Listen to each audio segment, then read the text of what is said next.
আসসালামু আলাইকুম রহমতুল্লাহি ওবারাকাতু। চলে আসলাম দীর্ঘ রাস্তা পাড়ি দিয়ে কসবা থেকে ঢাকা, ঢাকা থেকে খুলনা হয়ে চলে আসলাম সুন্দরবন, করমজল সুন্দরবন। অনেক কষ্টের পরে এখানে আসছেন প্রিয় ভাই মৌলানা মাহাদি হাসান। তো আসলে সফর করাটা যে কত আনন্দের থাকে, যেরকম কষ্ট সেরকম আনন্দ হয়, কষ্টের পরেই আনন্দ আসে। তো আমরাও অনেক নৌকা জার্নি করে, নৌকা রিজার্ভ করে, নৌকাটা দেখাও মেহেদি ভাই, নৌকাটা ওই যে আমাদের স্পিড বোটটা, এটা দিয়ে প্রিয় ভাইকে ভাড়া করে আমরা 1500 টাকার মতো ওনাকে ভাড়া দিছি 2-3 ঘন্টার জন্য করে। পরে আজকে এই জলটা দেখা, ওই যে এটাতে ভিতরে যাওয়া যায় সুন্দরবন। তো এই যে দেখেন, এটা রাস্তাটা বন্ধ, ওদিকে যাওয়ার অনুমতি নেই, কিন্তু এটাতে অনেক ভিতরে যাওয়া যায়, কিন্তু এখন যাইতে পারতেছি না। হ্যাঁ, অনুমতি নাই, সেই কারণে আমরা যাওয়া হচ্ছে না। তো এখানে ওই যে আমার বানর সাহেব আছেন, উনি আসার পরেই আমাকে একটা আসর দিয়ে দিচ্ছে। এই যে মেহেদি, এই যে দেখেন কি সুন্দর বসে রয়েছে বানর সাহেব।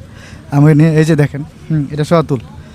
এই যে আমাদের মামা সাহেব খুব সুন্দর আরামে ঠান্ডা বাতাস খাচ্ছে, কত সুন্দর করে বসে রয়েছে আর আমাদের দিকে তাকিয়ে আছে। ওই যে আরেকটা আছে বানর। তো এই হচ্ছে আর কি। তো যাই হোক, আপনারাও সময় সুযোগ করে চলে আসবেন ঘোরার জন্য। যে দেখেন, এটাও একটা সুন্দর একটা জায়গা, প্রচুর বৃষ্টি, কুমির বানিয়ে রাখছে। তো কষ্টের পরে সাধনা হয়। তো আসছি আর কি, আপনারা আসেন, অনেক ভালো লাগবে। সফর কিন্তু অনেক রৌদ্র, অনেক তাপ, তারপরও চলে আসলাম।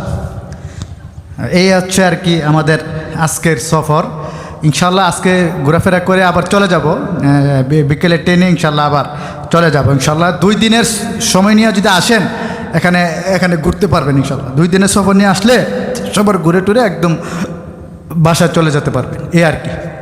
এই যে হরিণগুলো চতুর্দিকে আপনার বানর সাহেবরা ঘুরতেছে, ওইদিকে ঘুরতেছে। এদিকে আসেন মেহেদি সাহেব ভাই, এদিকে আসেন। এই যে আমাদের যে এই ভিউটা নেন, এটা নেন, এটা দেখান, এটা নেওয়ার পরে এটা নেন।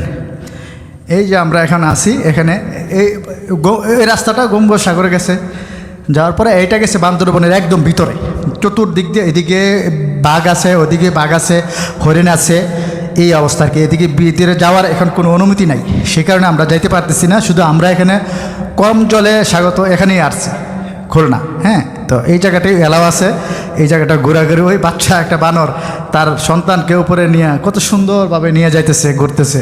যার যার সন্তানের কদর সে বুঝে, ওই মাই বুঝে। ওই যে দেখে কত সুন্দর, জুম করে একটু দেখান, ওই যে কত সুন্দর যাইতেছে বানরটা তার বাচ্চাকে বুকের উপরে নিয়ে চলে।